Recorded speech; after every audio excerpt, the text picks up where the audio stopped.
এখন চৰকাৰৰ দায়িত্ব আজি চৰকাৰ আছে আজি অসমতো বিজেপি বিজেপিৰ প্ৰতিশ্ৰুতি আছে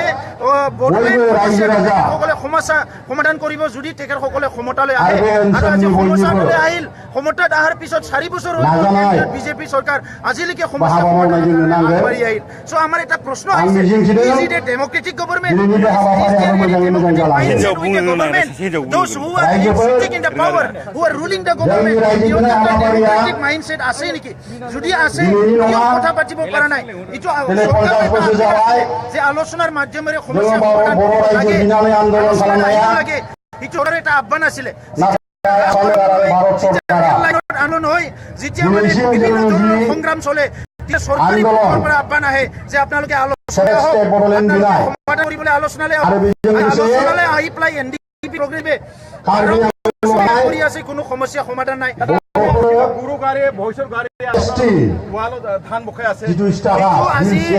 যিটো অন্ধ চৰকাৰ যিটো মানে বোবা চৰকাৰ এই চৰকাৰক আজি বড়ো জনগোষ্ঠী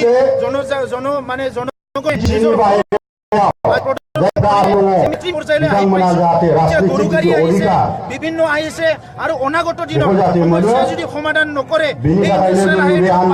ব্লক কৰাৰ কাৰণে লাখ লাখ আহিব গতিকে আমি জানো আমি দুঃখিত যে আমি ফুৰ্তিৰ কাৰণে নেশ্যনেল হাইৱে ব্লকত কৰিব অহা নাই আজি পেচেঞ্জাৰে কষ্ট পাইছে বহুত বেমাৰী আজি ৰাস্তাত পৰি থাকিব পাৰে বিভিন্ন সমস্যা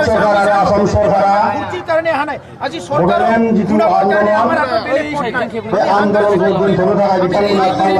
ধৰ্ণা কৰিলো প্ৰেছ মিট দিলো ইয়াৰ পিছত চৰকাৰে কোনো ধৰণৰ আজি আমি নেশ্যনেল হাইৱেত আহিব কিয়নো আজি আমাৰ ভাষা সংস্কৃতি এটা সংকট আহিছে কিতাপ নাই ল'ৰা ছোৱালীলৈকে বহুতখিনি কিতাপ নাই মাষ্টৰ যেনেকে লাগে পোৱা নাই বিভিন্ন ভূমিৰ নিৰাপত্তা আমাৰ ভূমিৰ নিৰাপত্তা